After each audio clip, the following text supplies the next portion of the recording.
अब जबकि Okhla bird sanctuary का मामला निपट गया है तो वक्त आ गया है कि एक बार फिर हम नोएडा एक्सप्रेसवे के सेक्टर्स का जायजा लें। 60,000 मकान इस साल पोजेशन के लिए तैयार हैं। ऐसे में करीब 1 लाख लोग यहां धीरे धीरे रहने की मंशा से आएंगे। तो क्या इन इलाकों में सड़क, बिजली, पानी और हर तरह की सुविधाएं इतने सारे लोगों का बोझ उठाने में सक्षम है? क्या नोएडा इन सभी लोगों को अपने अंदर समा पाएगा? आशिमा शर्मा नोएडा एक्सप्रेसवे पर बनी हाउसिंग सोसाइटी में रहती हैं। वो 4 साल पहले अपने परिवार के साथ इस अपार्टमेंट कॉम्प्लेक्स में आई और अपनी आंखों के सामने उन्होंने नोएडा एक्सप्रेसवे सेक्टर्स को उभरते देखा है। उन्हें लगता है कि जब यहाँ पर सारे मकानों में लोग रहने लगेंगे तो इस इलाके का बुरा हाल हो सकता है। जहाँ नई डेवलपमेंट अभी बन रही है तो जो रोड उनके सामने है, यू कैन सी कि इतना सारे जो लोग बस जाएंगे, ये कहाँ जाएंगे? अगर आप देखें, एग्जाम्पल अगर मैं लूँ, बाहर के देशों में जब कोई डेवलपमेंट होता है सबसे पहले वो रोड और पार्किंग का करते हैं, उसके बाद वो बिल्डिंग बनाते हैं। यहाँ ऑपोजिट हो रहा है। नोएडा एक्सप्रेसवे की अंदरूनी सड़कों पर आते जाते इन्हें कई बार दिक्कत आती है, क्योंकि कहीं खतरनाक मोड़ है तो कहीं सड़कों में गड्ढे। रात में रोशनी की कमी भी दुर्घटनाओं का सबब बनती है।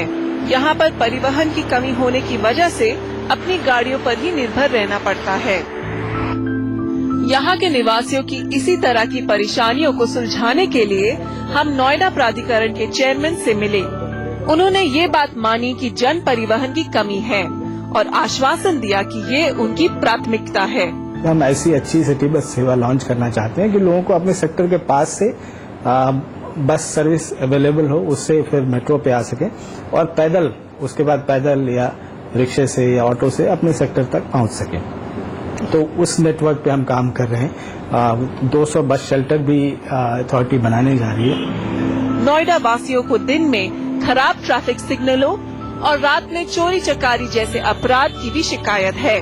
नोएडा प्राधिकरण सुरक्षित माहौल देने के लिए क्या कोई कदम उठा रही है? सिक्योरिटी सर्विलांस, जो डिजिटल सिक्योरिटी सर्विलांस का सिस्टम हमारा 1 साल से प्रोजेक्ट टेंडर स्टेज पे था, हम उसको टेंडर करने जा रहे हैं। वो जब, मेरा ख्याल है, जब सीसीटीवी कैमरे सभी चौराहों पे लग जाएंगे, एसएसपी से हमने रिक्वेस्ट की है कि जो निर्जन इलाके हैं जहाँ पे अभी आवाजाही ज्यादा नहीं है गाड़ियों की, वहाँ पे थोड़ा पीसीआर वैन्स का मूवमेंट बढ़ा दें। वादे के बावजूद नोएडा के सभी घरों में अभी तक गंगा का पानी नहीं पहुंचा है। प्राधिकरण का कहना है कि 2 महीने में वो पाइपलाइन तैयार कर लेंगे। जिन सेक्टरों में कम लोग बसे हैं, वहां की सड़कों की ऊपरी परत फिर से बनेगी। ये आश्वासन भी दिया गया कि सड़कों पर बत्तियां लगाने का काम जारी है और साल भर के भीतर हर घर से कूड़ा इकट्ठा करने की व्यवस्था शुरू की जाएगी और कचरे को वैज्ञानिक तौर से ठिकाने लगाया जाएगा। वादे अपनी जगह हैं, लेकिन लोगों को काम दिखना चाहिए और वो भी अच्छी क्वालिटी का। प्राधिकरण के अध्यक्ष की बात अमल में आए तो नोएडा वालों के अच्छे दिन दूर नहीं। ये बीच बीच में कभी कभी ऑब्स्टिकल्स आते हैं, लेकिन ये विकास यात्रा अनवरत जारी रहेगी। चाहे लोग कितने भी कोशिश करें हमारी स्पीड को रोकने की, लेकिन हमारी स्पीड कम होने वाली नहीं है। कैमरा पर्सन एजे जोसेफ के साथ वसुधा शर्मा, एनडीटीवी। नोएडा और वहां पर रहने की स्थिति और वहां के प्रॉपर्टी बाजार, इस सब पर हम चर्चा करेंगे। इस वक्त हमारे साथ मौजूद हैं आलोक तिवारी, जो कि डायरेक्टर हैं जेएम हाउसिंग के, और विवेक नेब हैं, जिनका लोटस पनाश में एक खुद का मकान है। तो आप दोनों का बहुत बहुत शुक्रिया हमारे साथ जुड़ने के लिए। तो तिवारी साहब, आपके साथ शुरुआत करना चाहेंगे।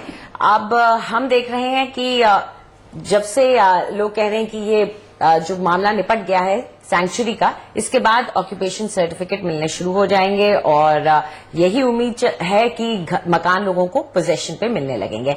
आप क्या मानते हैं, क्या इतना वक्त अथॉरिटी के पास रहा है? इस वक्त जो मकान बनेंगे, नए आएंगे, उन इलाकों में सुविधाएं अच्छी हैं, सड़कें हैं, सब कुछ है? देखिए, मेरा मानना है कि नोएडा शुरू से ही एक डेवलप्ड प्लान डेवलपमेंट के कैटेगरी में आता है और इस एरिया का सबसे बड़ा फायदा भी यही था और इसी तरह लोग डेवलप किया था बिल्डर्स ने। लेकिन इतने टाइम तक क्योंकि एनजीटी के कारण से जो रुका रहा यहाँ का इन्वेंट्रीज और लोग नहीं आ पाए, तो एक साथ इतने लोग आएंगे तो डेफिनेटली इंफ्रास्ट्रक्चर पर एकदम से फर्क पड़ेगा। धीरे धीरे आने से क्या रहता है कि वहां का इंफ्रास्ट्रक्चर तैयार होता रहता है और डेवलप होता रहता है। यहाँ पर बुनियादी तौर पर अगर मैं सिविंग एमिनिटीज की बात करूं तो सीवर लाइन और पानी की जो सप्लाई है उसके लिए मुझे अभी थोड़ा डाउट है कि पूरी तरह से वो तैयार हैं, लेकिन चूंकि एसटीपी इनबिल्ट हमें करना होता है अपनी सोसाइटीज के अंदर, तो इनिशियल स्टेज में उस पर्टिकुलर लोड को लेने के लिए सक्षम है हम। सबसे बड़ी प्रॉब्लम यहाँ पर आएगी इंफ्रास्ट्रक्चर में रोड्स की, क्योंकि रोड्स की जो विड्थ है और जिस तरह से 16,000 या 60,000 नए लोग आते हैं, तो 60,000 का मतलब करिए 80,000 व्हीकल यहाँ पर और दूसरा रन करेगा। 80,000 व्हीकल को लेने के लिए क्रॉसिंग्स के ऊपर जो अभी से इतने रेड लाइट्स पे जाम वगैरह लगे होते हैं, तो एक बहुत बड़ा क्वेश्चन मार्क है। NH24 को हालांकि सरकार 8 लेन्स में कन्वर्ट करने का काम शुरू करने की बात कर रही है, लेकिन जितना समय उसको बनाने में लगेगा और इन सब चीजों को देखते हुए जो पास्ट का रिकॉर्ड रहा है, तो इसमें आगे आने वाले 2-3 साल काफी मुश्किल के हो सकते हैं। लेकिन इसका बड़ा सिंपल सा सजेशन रह सकता है कि जितने क्रॉसिंग्स हैं, अगर वहां पर फ्लाईओवर या अंडरपास का पहले से प्रावधान रहे, ताकि बिल्कुल रेड लाइट फ्री अगर हम रोड्स बना पाते हैं यहाँ पर, तो डेफिनेटली हमें बहुत फायदा मिलेगा और कम्यूटर्स को और लोगों को वहां पर आराम रहेगा। जी, प्लानिंग की बहुत ज्यादा जरूरत है इसके लिए। हालांकि नोएडा में ट्रैफिक की सिचुएशन भी कुछ ऐसी रहती है कि कई लोग फॉलो भी नहीं करते, लाइट्स हो ना हो, ये भी एक अलग मसला रहता है। लेकिन खैर विवेक, आपसे थोड़ा एक अलग मुद्दे पर भी हम जानकारी लेना चाहेंगे। आपकी परेशानी अलग ही है, आपको शायद सड़कों से फर्क ना पड़े और सीवर का भी आपको चिंता ना हो, क्योंकि आपको तो मकान ही नहीं मिला है। बिल्कुल सही अंजलि, दो साल हो गए हैं, हम रेंट पे कर रहे हैं, अपना पोजेशन का वेट कर रहे हैं, लेकिन अभी भी क्लैरिटी नहीं है। कोर्ट में केस चल रहा है, लेकिन अगला साल भी मुश्किल लगता है कि हमें फ्लैट मिलेगा। तो ये क्या परेशानी आप देखते हैं कि नोएडा के अक्सर जो लोग हैं वहां आपके आसपास के प्रोजेक्ट्स में भी जिन्होंने मकान लिए हुए हैं, क्या ये एक आम सी परेशानी आप देख रहे हैं? आई थिंक ये तो अगर आप आज का ट्रेंड देखें, कंज्यूमर एक ready to move in flat मांग रहा है, क्योंकि एक भरोसा जो एक बिल्डर के ऊपर है वो बिल्कुल नहीं है। ये एक अज्यूम किया जाता है कि अगर आप एक घर लेंगे तो जो डेट आपको दी जाएगी उससे एटलीस्ट 2-3 साल का डिले तो होगा। कुछ बिल्डर 5-6 साल की बात करते हैं अगर उनका रिकॉर्ड देखा जाए, तो ये एक सिस्टम के अंदर एक ऐसी कमी है जो है इस टाइम। फिलहाल आपकी साइट जो है वहां आपने जाके 1-2 बार विजिट तो किया होगा, देखा होगा, तो आपके इलाके की स्थिति कैसी है अगर हम यही बुनियादी सुविधाओं की बात करें? आई थिंक जहां तक सुविधा की बात है, अगर आप नोएडा का शुरू से डेवलपमेंट देखेंगे तो वहां पे कुछ ऐसे एरियाज हैं जो अच्छे डेवलप हुए थे शुरू में। आप उस पॉइंट ऑफ व्यू से देखेंगे तो आपको लगेगा कि नोएडा एक अच्छी स्थिति में है, लेकिन क्वेश्चन ये कि स्ट्रेस पॉइंट कहां से आ सकते हैं। आलोक जी ने ये मुद्दा उठाया है कि जैसे जैसे ज्यादा लोग अंदर आएंगे, आपको उन एरियाज के ऊपर ज्यादा प्रॉब्लम नजर आएगी जो अभी तक डेवलप नहीं है। एक वो, दूसरा जो आप इशू कह रहे थे, which is the management issue. आप अगर इंफ्रास्ट्रक्चर रेडी भी कर देंगे, अगर लोग उसको मानेंगे नहीं, अगर लोकल मैनेजमेंट उसको डिस्ट्रिक्ट मैनेजमेंट या फिर लोकल मैनेजमेंट उसको हैंडल नहीं कर पाएगा, तो लगता नहीं है कि वो एक सोल्यूशन है। तो एक थोड़ा माइंडसेट चेंज करना पड़ेगा जो इस एक्सपेंशन के अकॉर्डिंग खुद को अडेप्ट कर सके। तिवारी साहब, जब कोई नया शहर बसता है या कोई ऐसा इलाका बसता है जहां पर नई आबादी आके रहती है, तो सबसे बड़ी चैलेंजेस, सबसे जो बड़ी चुनौतियां होती हैं वो क्या रहती है एडमिनिस्ट्रेशन के लिए भी और जो लोग वहां आकर रह रहे हैं उनके लिए भी? और अगर उन्हें देखें तो क्या नोएडा इनको पार करने के लिए तैयार है? सबसे बड़ी जो चुनौती मैं समझता हूं वो लॉ एंड ऑर्डर की होती है और सुरक्षा व्यवस्था की रहती है। बिल्कुल, क्योंकि स्टार्टिंग में वहां पर उतनी पुलिस व्यवस्था नहीं होती है और शुरू में चूंकि कम बसावट होती है जगहों पर, तो जो सिक्योरिटी अरेंजमेंट हम करते हैं अपने सोसाइटी के अंदर वो रात को कई बार नाकाफी नजर आते हैं। तो एक सबसे पहला मुद्दा तो ये आता है। और दूसरा मुद्दा इसके अंदर आता है कि जो हम सीवर वगैरह और पानी वगैरह के जो लाइंस उस समय तक चली हुई नहीं होती हैं, सीवर के कनेक्शंस मिले हुए होते हैं लेकिन लाइंस आगे जाम होती हैं, उसको क्लियर नहीं किया हुआ होता है। जो नई सोसाइटी, नई एरियाज डेवलप होते हैं तो उसमें कम से कम 6 महीने, साल, 2 साल तक भी लग जाता है एडमिनिस्ट्रेशन को उसको हैंडल करने के लिए। जहां तक ट्रैफिक की बात है, ट्रैफिक के सिग्नल्स भी इस बात को नहीं समझ पा रहे होते हैं कि इसको किस साइकिल पे रखा जाए कि ट्रैफिक स्मूथली चल पाए। और जहां तक सबसे बड़ी बात है कि ट्रैफिक का फॉलो रूल्स नहीं करना। जो ट्रैक्टर जा रहा है तो ट्रैक्टर रुकता नहीं, चलता चला जाता है।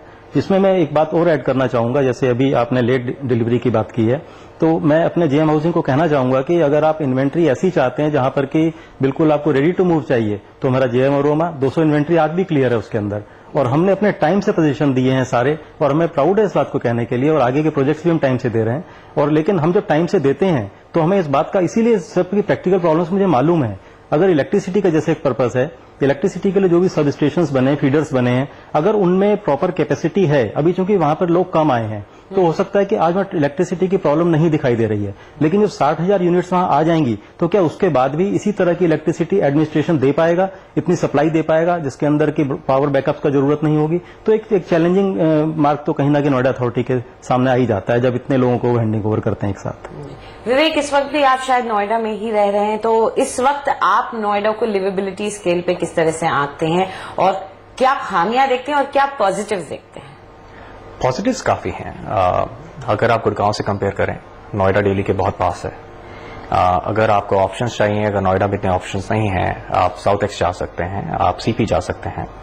आई थिंक रोड इंफ्रास्ट्रक्चर काफी अच्छा है। It's well late. अगर आप कनेक्टिविटी देखी जाए, अगर आपके पास में अपना व्हीकल है तो काफी अच्छा है। सेंट्रल मार्केट्स अच्छी डेवलप्ड हो रखी हैं। आप अट्टा लीजिए, आप सेक्टर 50 लीजिए, ये सारी अच्छी मार्केट्स हैं। अगर आपके पास में अपना व्हीकल नहीं है या फिर डिपेंडेंसी है तो कनेक्टिविटी का बहुत इश्यू है। अभी भी आपको सॉर्ट आउट करना पड़ता है, सोचना पड़ता है कि एक पॉइंट से दूसरे पॉइंट अगर जाना है तो आप कैसे जाएंगे। लॉ एंड ऑर्डर का इश्यू है। अगर आप रात को ट्रैवल करते हैं तो आप फैमिली के साथ थोड़ा इनसिक्योर फील करते हैं, क्योंकि आपको लगता है कि अगर आपको आसपास एडमिनिस्ट्रेशन के लोग भी दिखते हैं, वो आपको प्रोटेक्ट कर पाएंगे या नहीं कर पाएंगे, ये श्योरिटी नहीं है। तो ये एक दो इश्यूज बहुत बड़े हैं।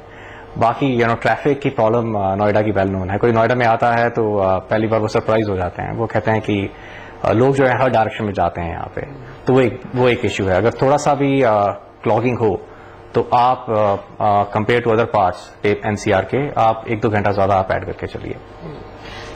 तिवारी साहब, एक चीज और हमने देखी है, वो है कि नोएडा में एक बड़े ही अलग तरीके से विकास होता है। सडनली हम देखते हैं स्पर्ट होता है, विकास होता है, फिर राज्य में सरकार बदलती है तो फिर रुक जाता है, फिर होता है, नहीं होता है। तो पॉलिटिकल सिचुएशन जो है वो बहुत उस पर असर डालती है कि किस तरह का विकास हो रहा है। क्या आप भी मानते हैं कि एक पॉलिटिकल स्टेबिलिटी की जरूरत रहती है?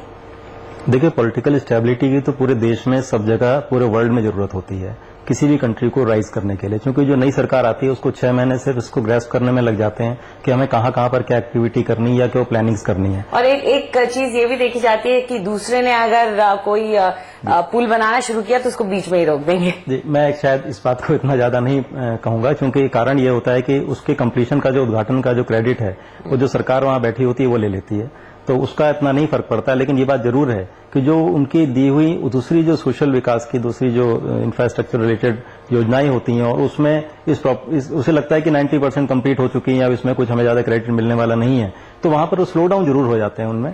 तो ऐसा लगता है कि इसका असर होता है, हर एक राज्य में होता है, उसी तरह उत्तर प्रदेश में भी होता है। लेकिन अब चूंकि ऑलरेडी 3 साल सरकार को हो चुके हैं तो वो इशू आज की डेट में नहीं है। तो आज तो यह है कि इंफ्रास्ट्रक्चर का जो डेवलपमेंट है वो जिस तर्ज पे होना चाहिए वो उस तर्ज पे अगर होता है, क्योंकि जैसे मेट्रो का जो करंट फेज है 5 नंबर फेज ये चल रहा है, अगर ये फेज कंप्लीट हो जाता है तो इस कंप्लीट होने के बाद में 2-2.5 साल के बाद में जो सेक्टर 71, 75, 76, 78 और आगे तक 150 तक हम चले जाते हैं तो एक अच्छा हमारे को नेटवर्क मिल जाता है। मेट्रो कनेक्टिविटी जो अभी प्रॉब्लम बता रहे हैं कि वो प्रॉब्लम है वहां पर, जैसे अपना व्हीकल नहीं है, तो डेफिनेटली वो उस पर्टिकुलर प्रॉब्लम से बाहर निकल जाता है। जी बिल्कुल। तो नोएडा तैयार है अब लोगों के आने के लिए, और उम्मीद यही की जा रही है कि कुछ कोशिशें वहां पर सरकार और एडमिनिस्ट्रेशन की तरफ से कुछ ऐसी भी की जाएंगी कि जो लोग नए आए उन्हें कोई दिक्कत न हो। आप दोनों स्टूडियो में आए उसके लिए बहुत बहुत शुक्रिया आपका। शुक्रिया, थैंक यू।